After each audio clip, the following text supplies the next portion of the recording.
me get to know ya. Hey, nah, nah, nah, nah. Delve into emotion. Leave us in this moment. Yeah.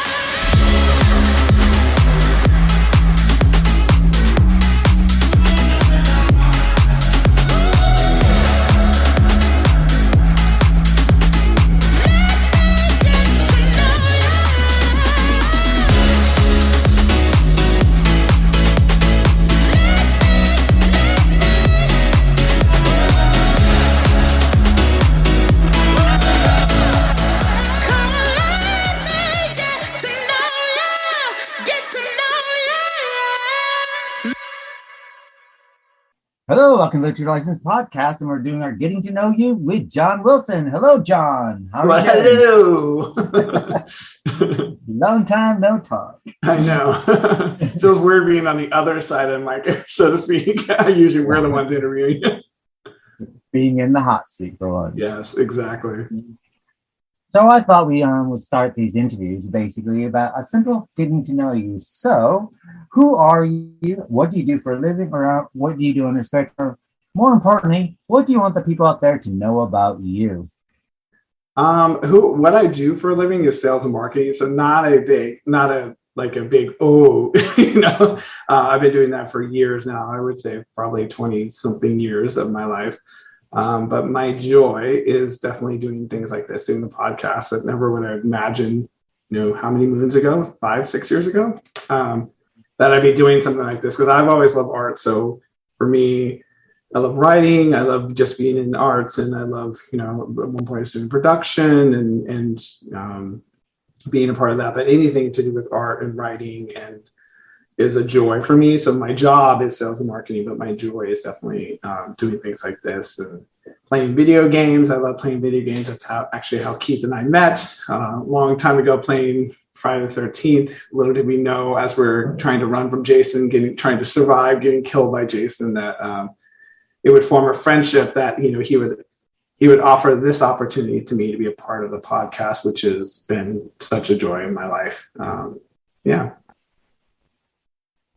imagine that must have been quite weird, coming off of 4 to 5 hours of Jason running after you, and I was like, can we have a conversation? I know. Well, he was, he had even said, he goes, you had this idea, and he had talked at that point, you had to literary agency, and you say everything that you were doing at the time, and working on scripts and working on books and reading reviews and like doing all this. And I was like, how the hell are you going to have time to do this? But I was like, sure, count me on, count me on for this. And it's been such an amazing experience, and trying to be a part of the craziness of all these podcasts and these conversations, which I don't think most of the viewers know how much work that actually goes into this. And in the beginning, it was rough, which we both can say, like in the beginning, It was like Planet of the Apes were like so by the book and everything. And as time went on, we just learned that we had to have fun with the conversations and enjoy each other's conversations. So I think it took us until probably like the third or fourth episode where we started finding the rhythm and sort of thing.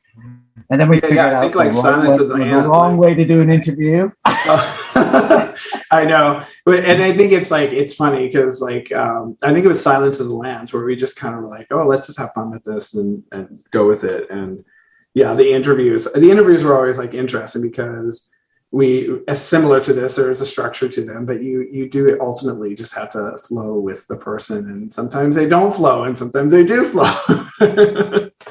Well, I think what I learned, because you had a different experience than I did, but when I did Lawrence Hyman Jackson, Shirley Jackson's son, and he goes, can I have the questions beforehand? And so I gave him the questions beforehand. So when we did that, when we were going through our interview, I was reading the questions and he was reading his answers. So it was just like this really odd interview.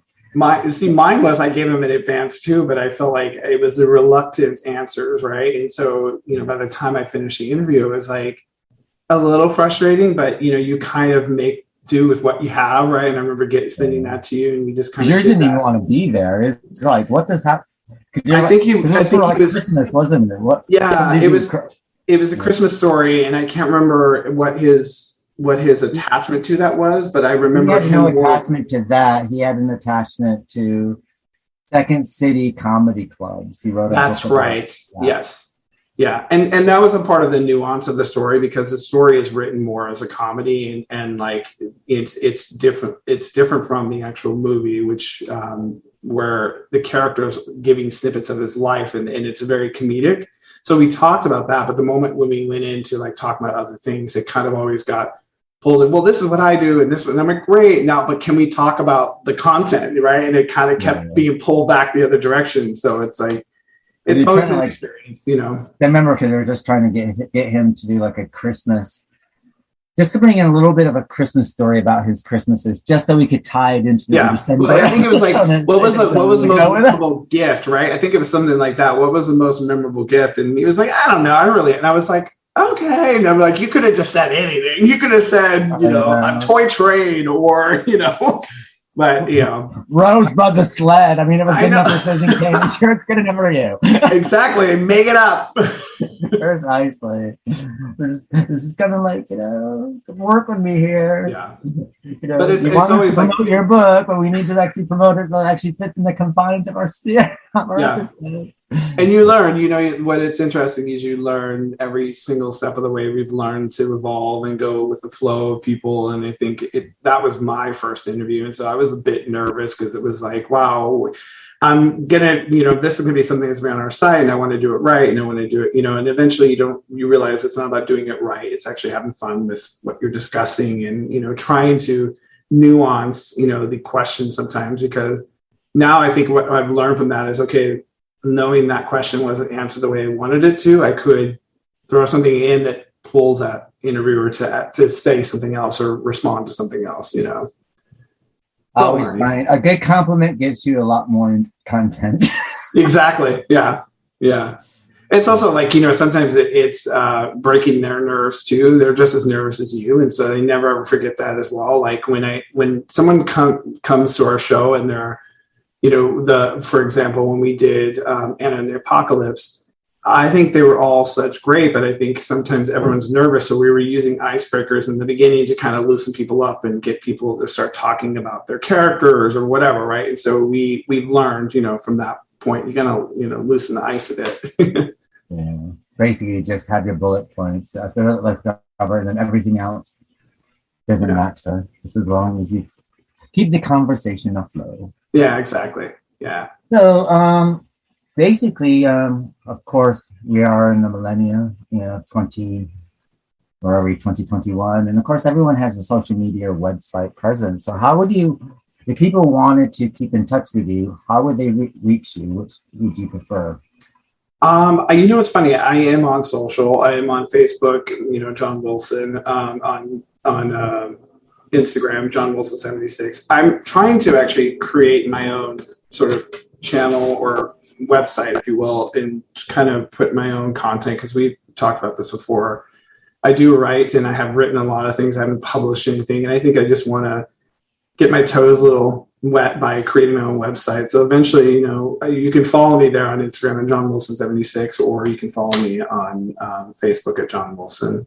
But, you know, eventually on there, you'll notice something probably popping up. I'm thinking about Wilson J, because there's so many John Wilsons in the world. There's a ridiculous amount of John Wilsons in the world. So I'm trying to come up with something that's unique that people can find me and read, you know, and a lot of them are going to be like life experience, but also just stuff that I've written and stuff that I'm co-working with too. Because as I was telling Keith as well, I definitely want to start to work with other people and work on their projects. That is a passionate project for me as well, is to be able to help people kind of get their own things produced or get their own things written, and, you know, help people get their legs, you know, standing. Now, we deal with a lot of different genres. What's your favorite genre?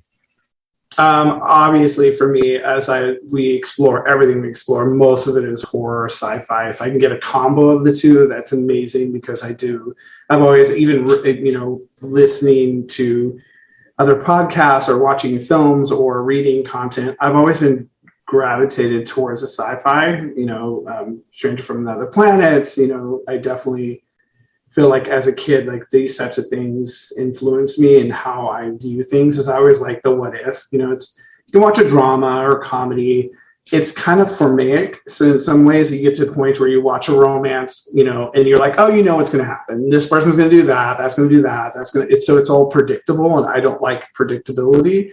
So when I watch something like Midsummer, which we reviewed, like that, it's shocking, but at the same time, it's hard to predict. And I love things like that. That just always keep me on my toes. So that's why I love our podcast so much, because we do review a lot of that. Every once in a while we'll do like musicals and things like that. But I typically am drawn to horror and sci-fi. Yeah. And what is your favorite film? Oh, this is such an impossible, when I saw this question, I was like, this is such an impossible possible answer, because I love film. I love, you know, all aspects of film, like noir, and, you know, and different areas of, we were literally just this past weekend, we were talking about Madeline Kahn and just the movies she was in, and Clue, and, you know, what are Blazing Saddles. We were talking about all these different films, and it's so hard, because you go, oh, well, this influenced me, right? So as a kid watching Friday the 13th for the first time as a teenager, like that was my first horror, I think, film. No, actually, I take that back. Nightmare on Elm Street was my first horror.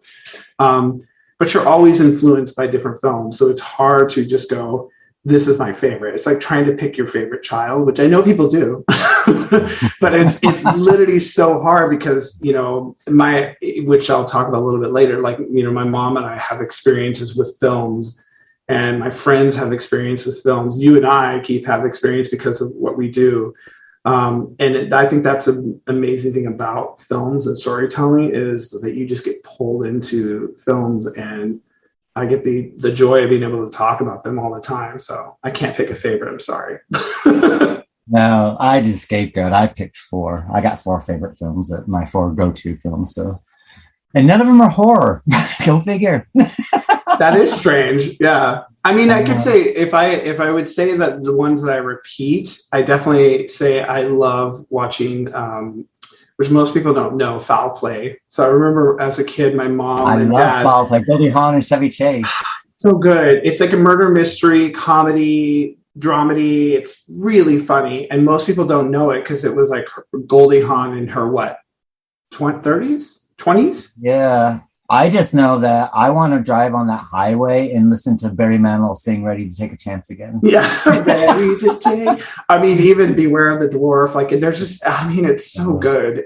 So that was definitely. Burgess Meredith as well. Yeah. The Penguin. I always remember because the Penguin's in that. And so that one I tend to put on replay. So, and even my friends are like, "Oh, we've never seen it." I said, "Okay, well, that's one we're putting on our list of we have to see this." Like this, you know. Yeah. Thank you for reminding me that. That's actually one I have to go out and buy. Actually, I love that film. I watched that. That was on HBO in the early days, and I was staying with my dad, and I was watching it on repeat every time it came on. I watched it. God, I forgot about that film. Foul Play. And I don't like Chevy Chase, but I like him in that. Yeah, and I love the chemistry that they have in it too. It's really, I mean, it's just a great film, and then just the cast of characters and that are in it that you can't help but laugh, and the suspense by it, you know, it's really fun. It's a fun film. Maybe in season 6 we'll do a San Francisco comedy night where we'll do Foul Play and What's Up, Doc. Oh my God, I love What's Up, Doc. That's another one. That's a great one too. Yeah. Brilliant. So, what is your earliest film memory? So in line with what I was talking about with my mom, Leave Her to Heaven. So that film, God, I had to be probably maybe 11 or 12.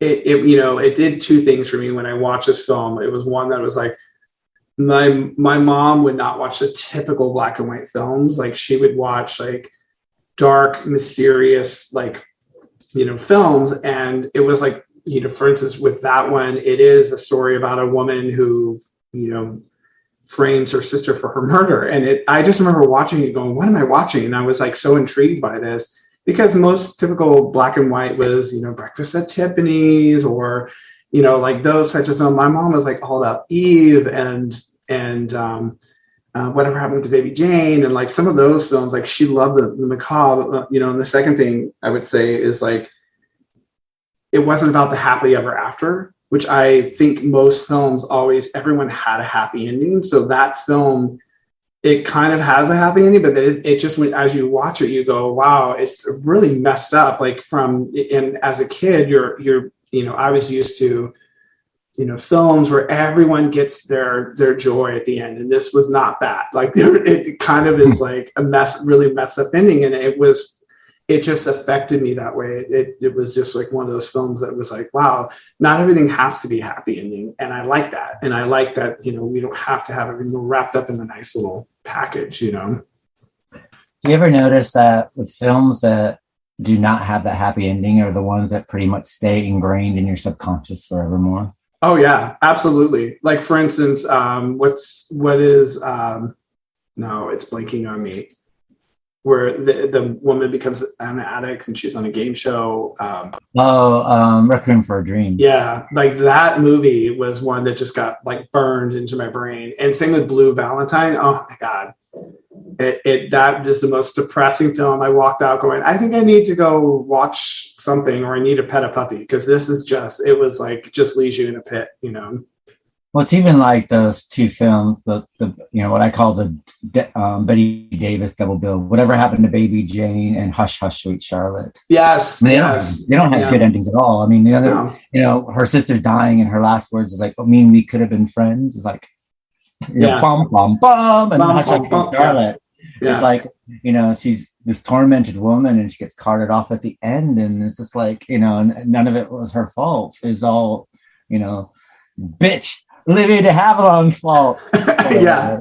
So you're left like watching this film going, oh my God. It's like, but those, those kind of films stay with me as well. So. Yeah. I mean, if you think about when we watch like Midsummer and things like that, I think those were not like, wow, we're so happy that, it's perspective, right? And you get to kind of see a different perspective of what it would be if, someone kind of finds their joy in an occult and then, or, like the fact that this whole family gets eradicated by a bigger force than them, when it comes to what was the other one? Not Midsummer, but Hereditary. Hereditary, like that was another one that you just are left a little bit dark inside. You're like, wow, what did I just watch? But you'll never forget it. You'll never forget the scenes and how it played out, and those types of stories.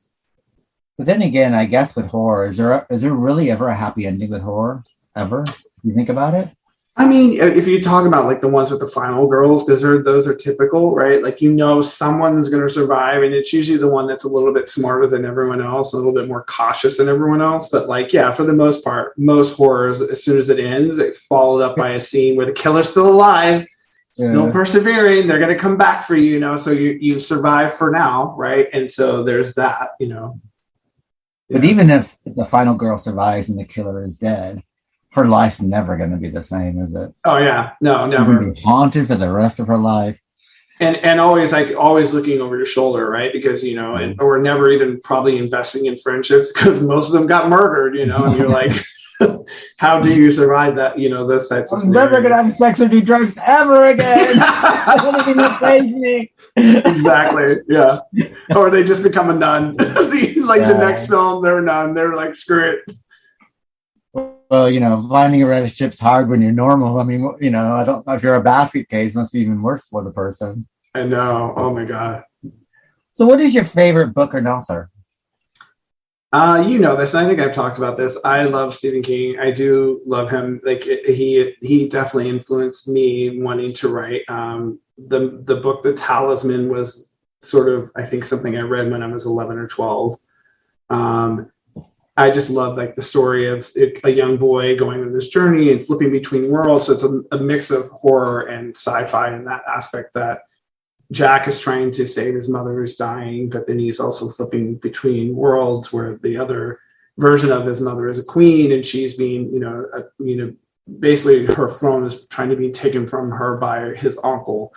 So it's a very interesting story, and I just remember going, wow, it like opened my mind to other worlds. And, Stephen King, just after that, just a lot of the books, Carrie and Pet Sematary and Misery and The Shining, all of these books just influenced me a lot, and how I kind of, viewed horror, because horror, it's very, like, people think about horror, like my dad would probably never watch a horror film, but there's such another layer of nuance to horror that people just don't see. And it's, often the family dynamic, it's the relationships of, that people deal with hardships, whether it's divorce or it's drugs or it's addiction or it's, abusive father, like those types of things. Like it's something that's always weaved throughout his books, and the complex relationships sort of take stage over the horror sometimes. And I love that, because you kind of, The Shining is a perfect example of that, how he's trying to be the best father he can, but he's always in the back of him has this addiction coming at him. And eventually the Overlook preys on that, and it preys on, that addiction. And so I love Stephen King. He's fantastic.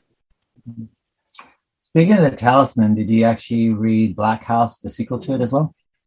I actually have the audiobook, which I think the first probably 2 or 3 chapters I started to listen to, and I actually have to go back to it, because my friend was saying you should definitely, read or listen to that, because he said it was really good. Mm-hmm. Yeah, I tried to get into it. I think I love Talisman, but I think because there's such a huge break between the 2 books, yeah, I think I'm going to have to read The Talisman and read Black House again, sort of thing. I think that's what I need to do, because the one thing I would say, like, the difference between most of his books is this is co-authored, and it's a little bit at the beginning of the Black House, an exposition of the land and the space that you're in, and sometimes that I am turned off by it. Just tell me where I'm at.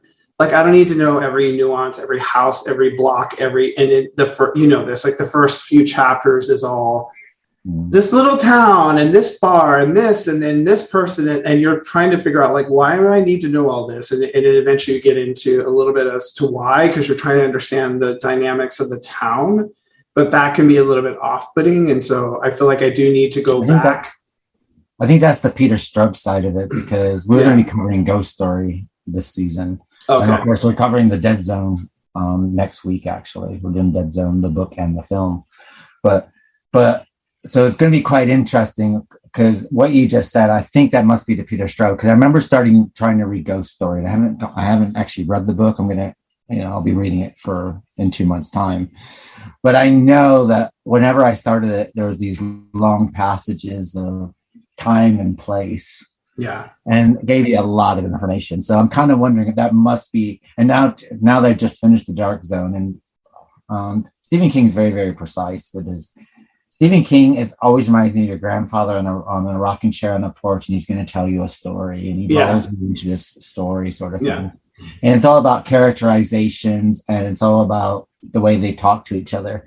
But it's very, very little about the place and the way the place is set out. We don't get a long passages like this is the house and sitting on the middle, and all the grass and all that kind of stuff. And the first one, it works because you're going East Coast to West Coast, so it is important. And then you're flipping between worlds, right? So it is important to understand where things sit, because when Jack does travel in minutes, it's hours, I think, if I remember the way it works.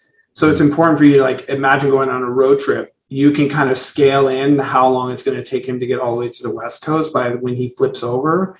But in this, it's exposition as to why the town is the way it is, and it's around a serial killer who's killing people. But it gets a little bit too much into that in the beginning, and it was a little off-putting, because by the time you actually get to dialogue, you're kind of like, what was all that for? Like, why did I need to know all this? Like the Cubs won, and you're like, okay, why? Like, what the, like, you get a little bit like, why?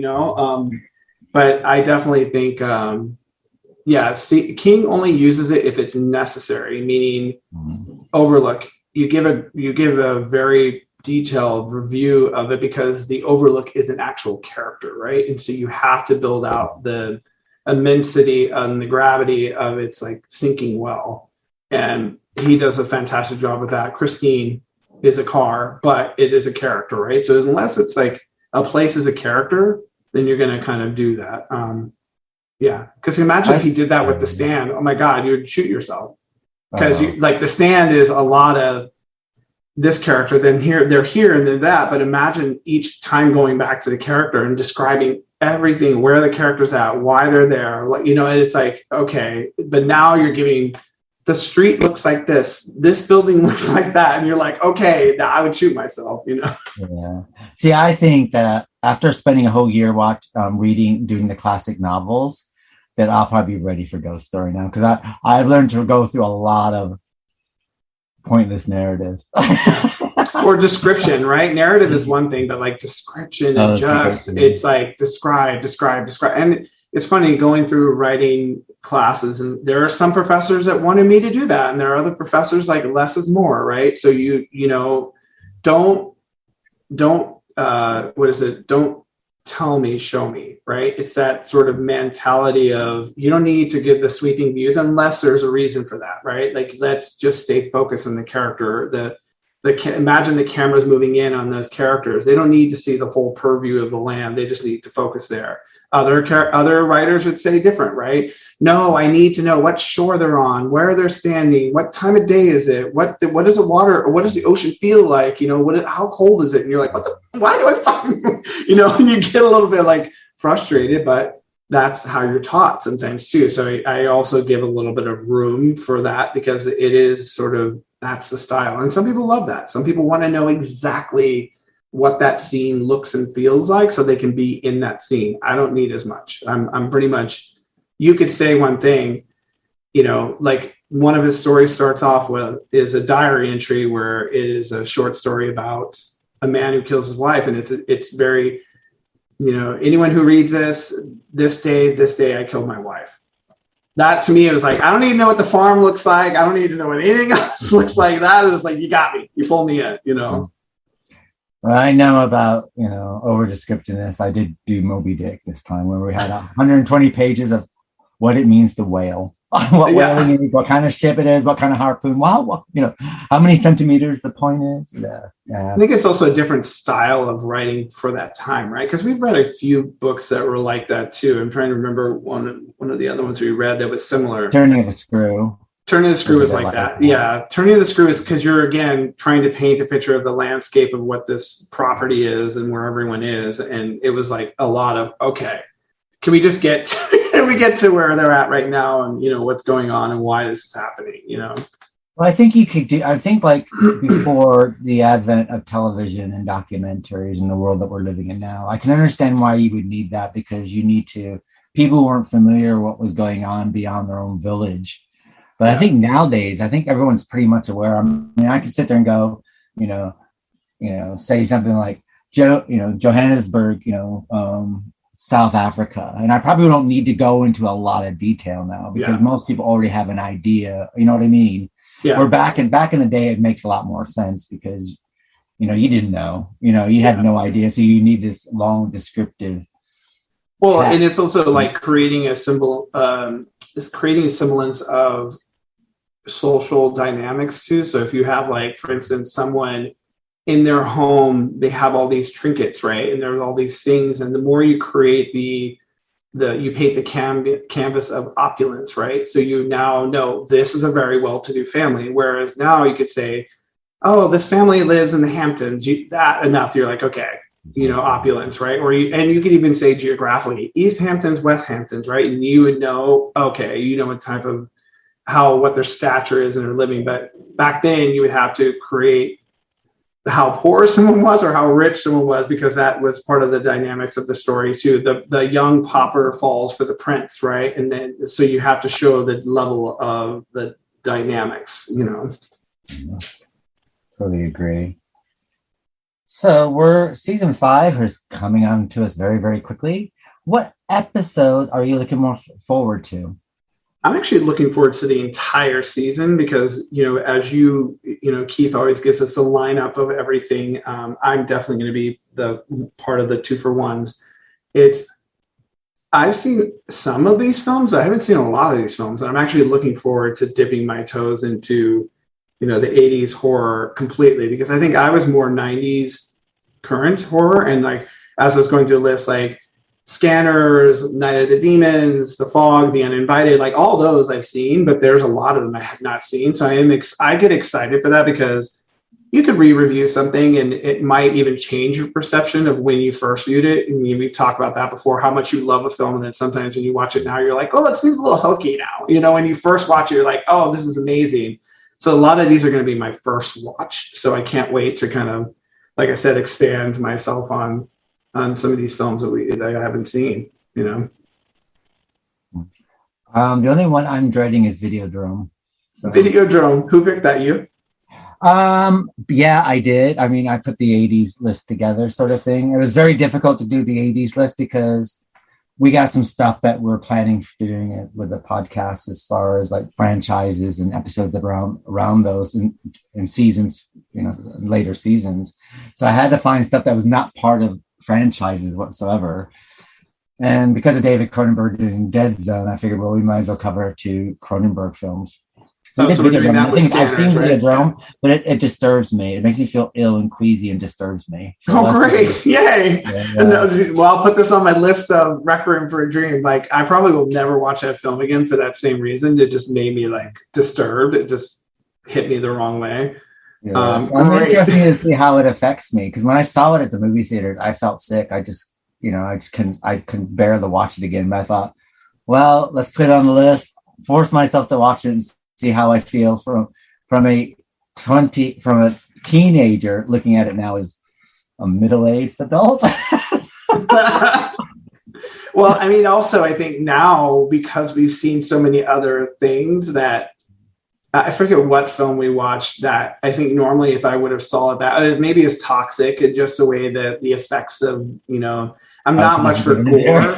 I just don't like gore that much. I'm not a gore person by any means, but after have seen some other films like Saw and like these torture porn, like, you know, Hostel and all this, like after that, you become a little desensitized to things. So when you go back to watch something you thought was so graphic and gruesome, you're like, oh, that wasn't that bad. You're like, that's good now. You're good, you know? Yeah. I mean, imagine, you know, also when you're watching stuff for the podcast, as you know, is that you kind of watch it.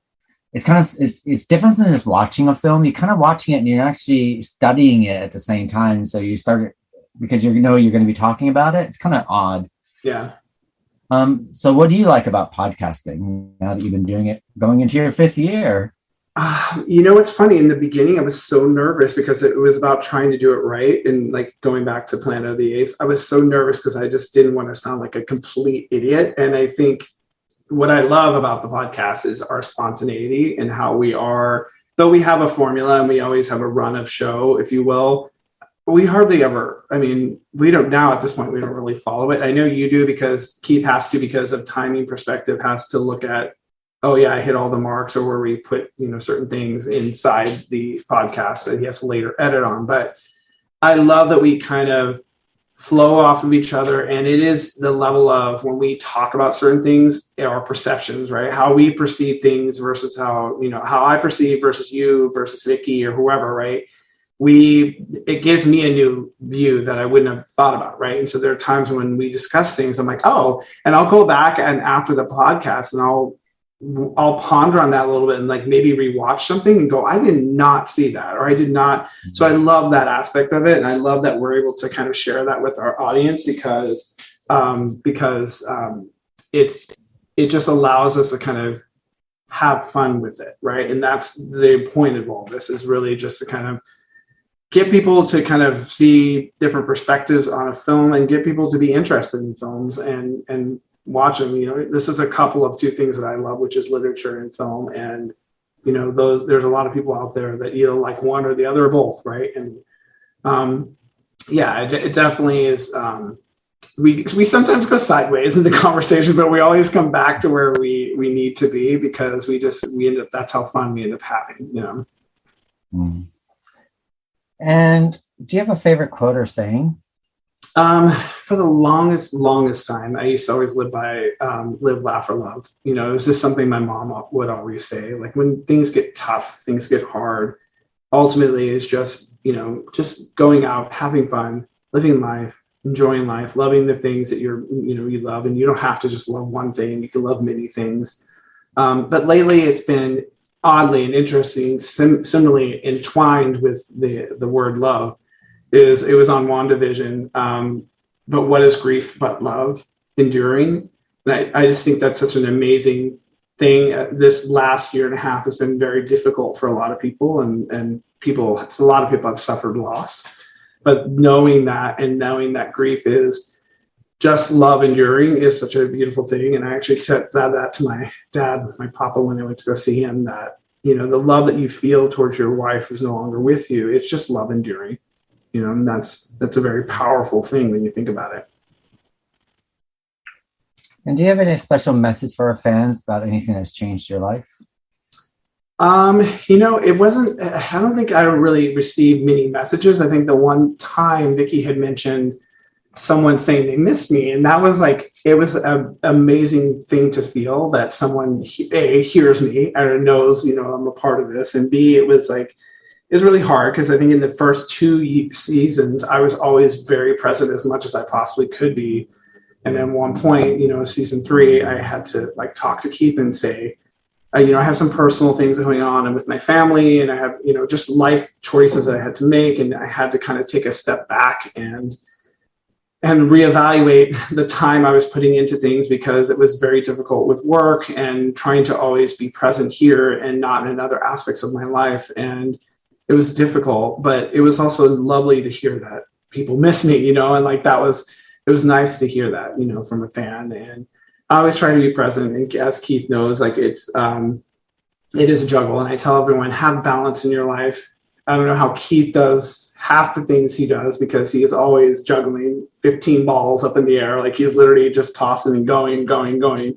But always try to have balance in your life. Always try to give yourself the space that you need in order to function at a point where you love what you do. And that's what I wanted to make sure that was, important for me, was I didn't want to walk away completely from this, because I do love doing this. I just had to take a little bit of a sidestep a bit to give myself some of that time to do other things that were important to me.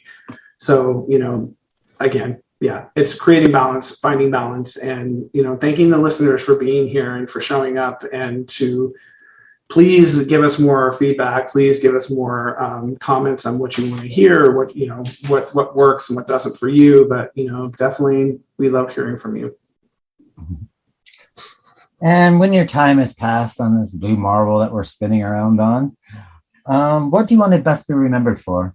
Oh, we're all going to die together tomorrow. There's a big asteroid that's coming out from outer space. It's just going to blow us. I'm outside with my arms open, ready to catch it. I know, exactly. I remember a professor of mine would say, if the world was ever ending, this is a sci-fi class, if the world was ever ending, I'd give me a bottle of whiskey and a woman, and anyone who had seen whatever they're going to see on that street, you can either stay or go. I just laughed at him, but it was so what I would say is, I would want people to remember, that we all get forgotten at a point in time, that ultimately, as we pass, graves stay there, and generations go after generations, and we do get forgotten, and that is just a part of life, right? So it is important to live now, to live as you are now, break down the walls that you build up for yourself, and enjoy what you do. This podcast has been a gift. Never would I have ever thought I would have been a part of this. And it's just been such a gift to be a part of something like this, and just to live, life is too short. It goes by so quickly. I'm now 45, and it's sort of like seeing my dad, who's now 82. It's like, wow, time just kind of moves. So, just enjoy, live, And Steve Miller Band said, time keeps on ticking. Yeah, just things keep going, You never want to believe that you're, oh my God, I'm going to be remembered. I'm going to be, I think most people who are remembered are more people who were infamous than they are famous. Mm-hmm. So people who died of overdoses, or who died of being really cruel or mean people, they get remembered throughout history. But the people who actually do good things, kind things, who are always there for the people they love, all those people end up dying eventually, and that just disappeared, and I think it's, again, it's just important to kind of live each day as they are, Well, I think Lion King said it best. They live in you. True. They live and die in you. No, just kidding. Well, this brings us to the end of the Getting to Know You section. You can listen to John Wilson do our 2-for-1, which is the 80s for season 5, which will start in September. And our first 80s will be Scanners from 1981 and Videodrome from 1983, where I'll probably be queasy and sick. I can't wait. I'll have a bucket for you. And we'll see y'all soon. Thanks again, John. Bye. Thank you, guys.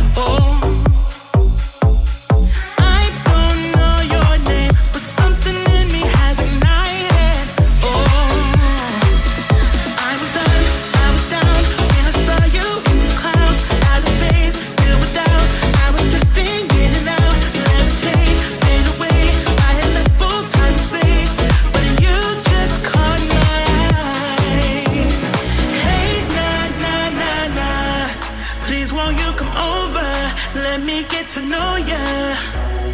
Hey, nah. Delve into emotion. Leave us in this moment.